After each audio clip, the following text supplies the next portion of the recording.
Dalawang pirasong 250 ml all-purpose cream, 300 ml Jersey mango flavored condensed milk, dalawang medium matamis na mangga, 5 pieces Graham crackers ay makakagawa na tayo ng isang napakasarap mango Graham ice cream.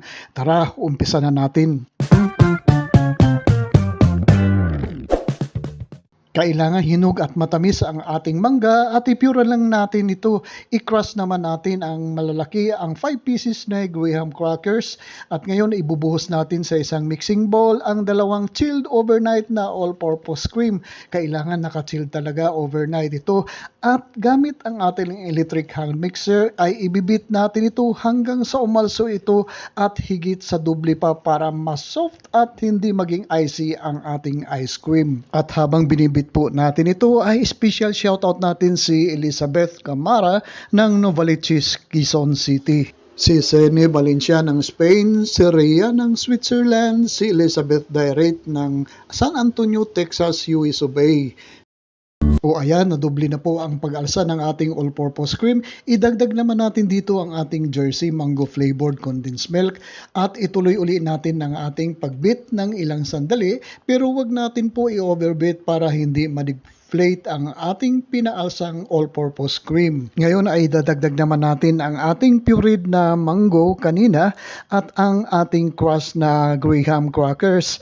Ifo-fold in lang po natin ito ng cut and fold method sa paghalo para mag-well combine po ang ating mga sangkap po dito at yun na po yun.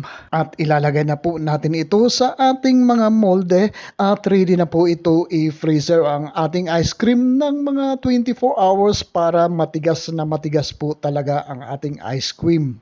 Pero guys, bago po natin ilagay sa freezer ang ating ice cream, paki-subscribe naman po ang aking channel. Paki-click lang po ang subscribe button sa baba at pati na rin ang notification bell para palagi po tayong updated sa mga susunod kong video uploads. At kung meron po kayong mga comments o kung meron po kayong mga request na recipe, paki-post lang po sa comment section sa baba at sisikapin natin na tugunan ito. Pwede rin natin ilagay sa mga cups ang ating ice cream kung gusto po natin ng individual servings para mas madali ang pagkuha at pagkain ng ating mango Graham ice cream. Pwede nyo rin i-comment kung saang lugar kayo nanonood para mai-flex ko naman po kayo at ang lugar nyo sa susunod kong video uploads. Tulad ng sabi ko kanina ay i-freeze po natin ang ating ice cream ng mga 24 hours para sigurado po na matigas na po ang ating ice cream pero hindi icy ang ating magiging kalalabasan ng ating ice cream.